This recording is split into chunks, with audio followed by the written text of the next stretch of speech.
So welcome to this webinar. I'm Judy McKay, and I thought I'd just give you a little insight from a manager's perspective about what makes me want to promote somebody.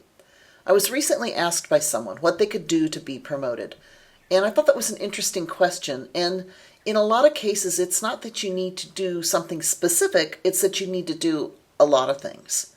So can certifications help you be promoted? Well, yes, they can, but I think the important thing to remember is a big pile of certifications is not necessarily what your manager's looking for. It's great, but it's not going to say, oh, well, you've got these certifications, ding, you're done.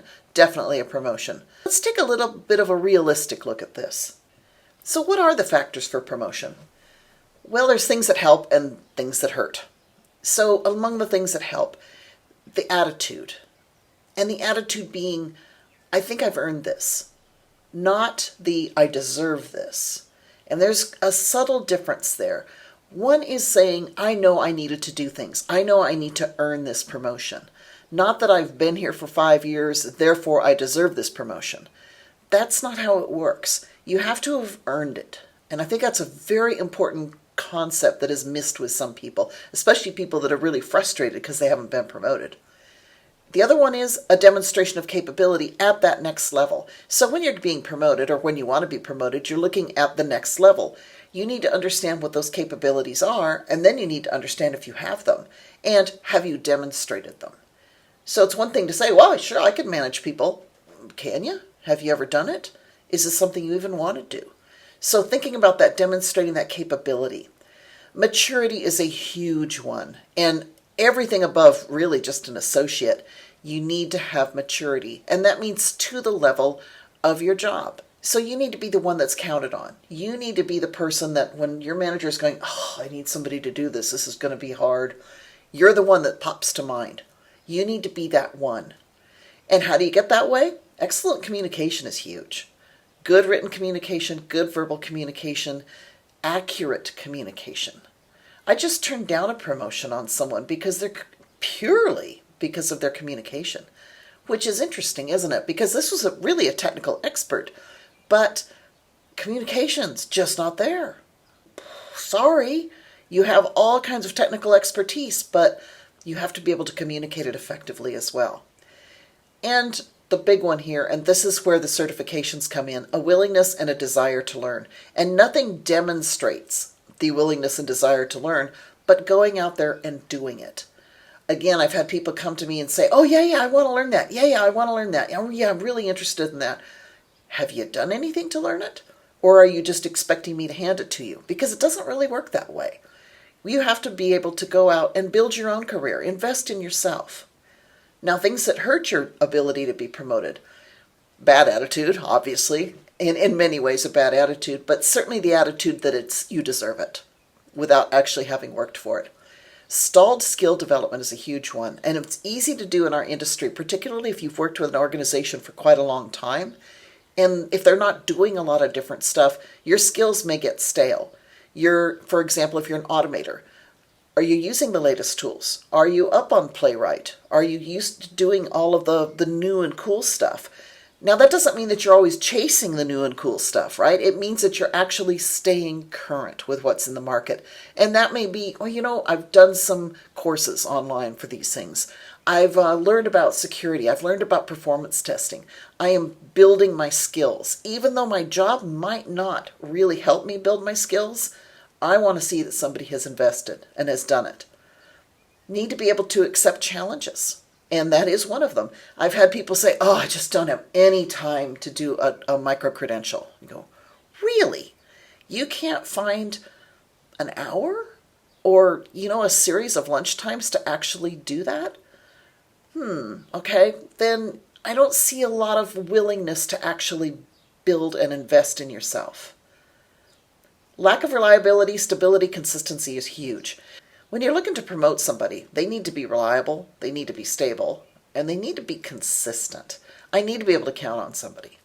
And this becomes really important as someone moves up, particularly if they're going to be in an area where they're going to be overseeing people, maybe as a lead, maybe as a manager. You have to be consistent and you have to be reliable, and it does have to be stable. But you have to be able to demonstrate those things always. You can't have a bad day and snap at somebody who's coming to you with a personal problem. You just can't do that. So demonstrating that is really important for promotion. And again, as I mentioned, the communication and documentation. Sloppy communication, sloppy documentation does not reek professionalism. And that's one of the things that we're always looking for. Your defect reports, they need to be accurate. They need to be clear. Nothing frustrates a developer more than getting defect reports that don't make sense, they're lacking details. Those kinds of things drive them crazy. Now, are you a failure if you don't get promoted? And I think this is an important thing to think about because some people really align those two things together. If I didn't get promoted in 3 years, oh, I'm a failure. Well, no, not at all. Because you have to put this in context here. Are your expectations realistic? Do you understand the requirements of the next level? Have you been working toward it? Is that even a path you want to follow? Now, a lot of organizations will have the path set up so that to advance you have to go through a management layer. You have to actually manage people. Do you want to do that? Because be honest with yourself. If you think, oh man, I do not want to manage people, great, then you want to stay maybe on a technical path. So be realistic about how you want to be promoted, and you don't just say because, oh, well, that's the way I get promoted is to go through management. If you don't want to do management, don't do it. What do you really want? Do you want the responsibilities of the next level? Or are you thinking, oh man, I don't want to do that. I don't want to have to learn the next automation tool. I don't want to do that. That's not what I'm interested in. Okay, be realistic with yourself here. Management and lead work, not everybody's cup of tea. A lot of people shouldn't do it. You may work for people who shouldn't do it. But it's just not necessarily what you want to do in your career. Remember, you need to be happy in your job. So you want to make sure that your promotion path takes you in a way that's going to make you happy and going to make you feel fulfilled. Now I'm just showing a career wall here. You notice it's not called a career ladder. This is more like a climbing wall. What this one does is it allows you to do different things. It allows you to cross over. So it's a little hard to read here, but an associate tester here is the bottom. Okay, great. From there you can be a test analyst or you can be a test engineer.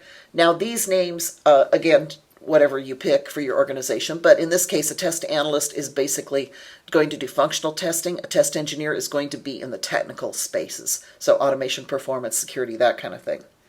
From there, you're up to an intermediate test analyst or an intermediate test engineer. But you notice these arrows, you can cross over.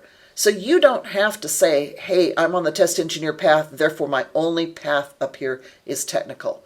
It doesn't do that. This says, you know what? You may get partway through here and go, oh man, I hate programming. I want to go over to the analyst path. Great, you can. Or the other way around, you go, you know what? I've been doing functional testing for a while, but I really want to get back to programming. Cool, you can do that. You can cross over. So this is what you really want to see in a career wall. This gives you all the options in the world. You can go any way you want. Also notice that this doesn't force you to go up the path through a test lead and a test manager. You can go straight on a technical path as well. So if you want to be a senior test engineer, you want to go to test specialist, for example. And again, titles vary with different companies, but you'll get the gist here. If I want to go to test specialist, I can do that. I don't have to go through this manager path. Same thing on the analyst side. I can go to test consultant. I can go up different kinds of paths here. I don't have to go through managing people. Now the other little green box here, this is the people lead. And this means what I could do is have some responsibility for some people if I want to try it out, but that doesn't have to be my full-time job. And that's another option that you can take. So what this does is it gives you a tremendous amount of flexibility. The other consideration here is specializations. So you can say, well, hey, you know what? On the analyst side, I might want to specialize in mobile or user-centered design or user experience research, accessibility, usability, API testing, database testing, process mapping.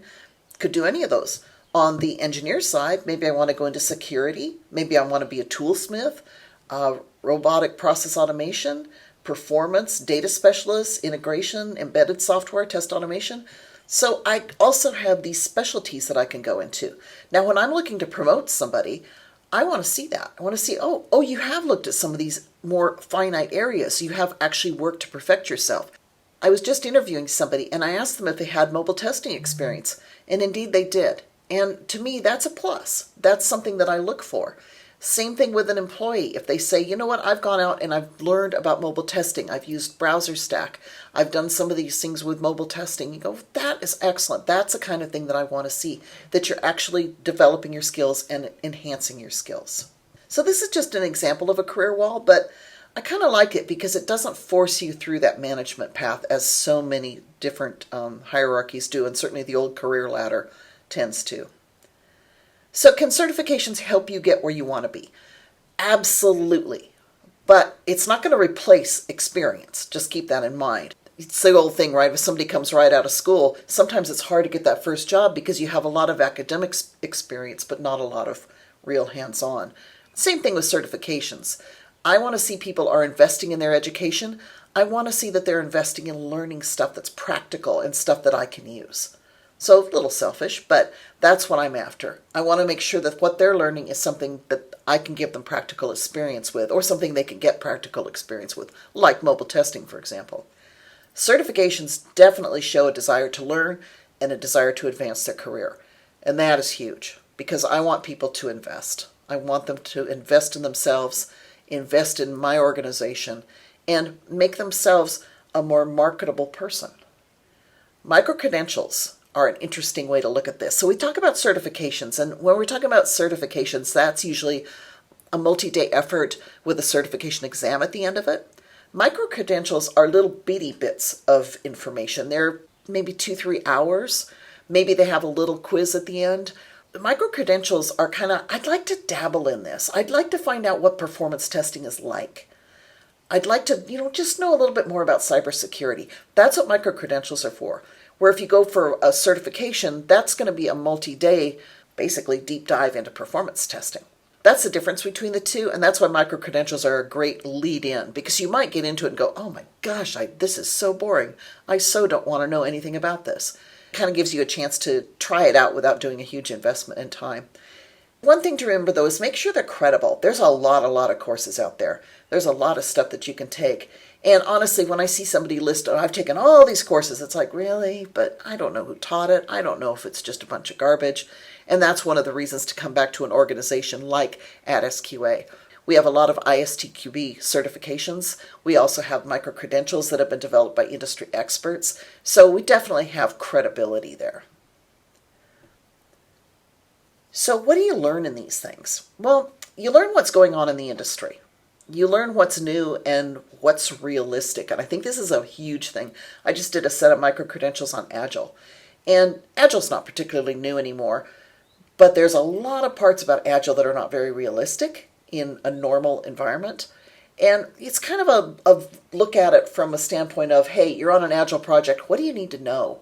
What are the things that you've read about Agile versus the things that are real about Agile? And that's what we try to do, is make sure that we're giving you something that's realistic, something that's practical and useful.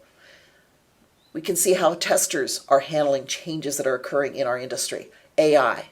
What is AI going to do to us? What if we have to test AI? What if we have to use AI in our testing? Ugh. So things like that, where I can go in there and I can learn about it. And that way, when I get called into a meeting to talk about our AI future, I can spell AI. Full certifications give you that deeper learning, and accredited courses obviously help absorb information. Now, there's a lot of online courses that are certified by an ISTQB organization like the ASTQB. And that's what you want to look for a certification. You want to have an accredited course. You know that that's going to be closely aligned with the actual certification. There are requirements for accredited courses, like the number of hours in exercises and that kind of stuff. So an accredited course is always going to be a better way to go. So examples of the certifications and micro-credentials that are available through AdSQA. Under the ISTQB certifications and ASTQB certifications, there's the ISTQB Foundation, which is the start one. There's the Essentials of Software Testing, which is actually a summary of everything that we think you need to know for software testing. Agile, a lot about Agile. AI, as I just mentioned, one of the newer syllabi.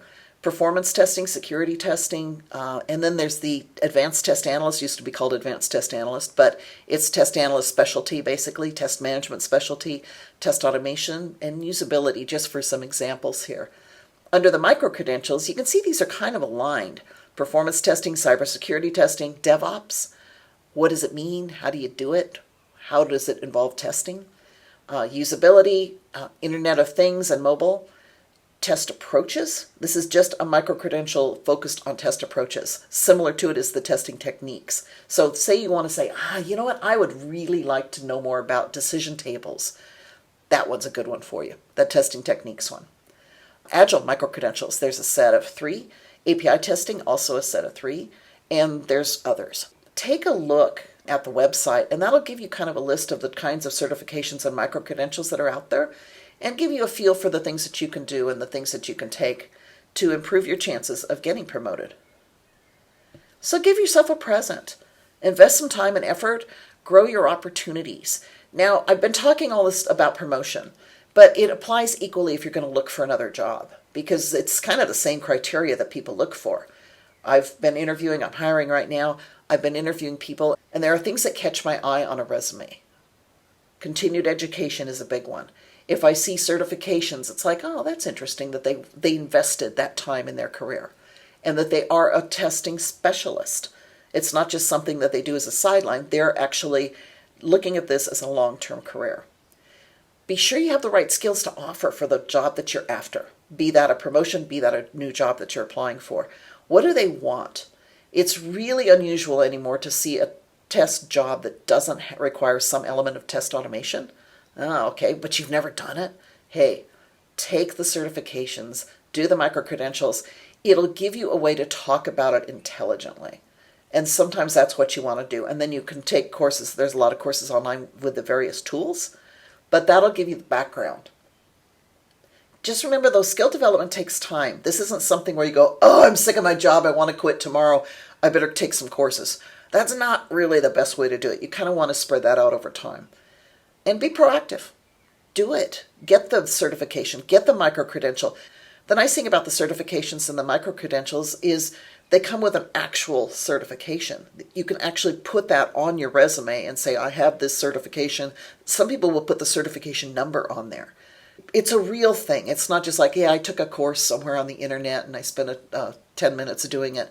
This is a real thing, and employers do look for it, and certainly managers look for it when they're looking for promoting. So give yourself a present. Take some time, take a look out there, see what's out there, and see how you can build your career. I hope this was helpful. Thank you.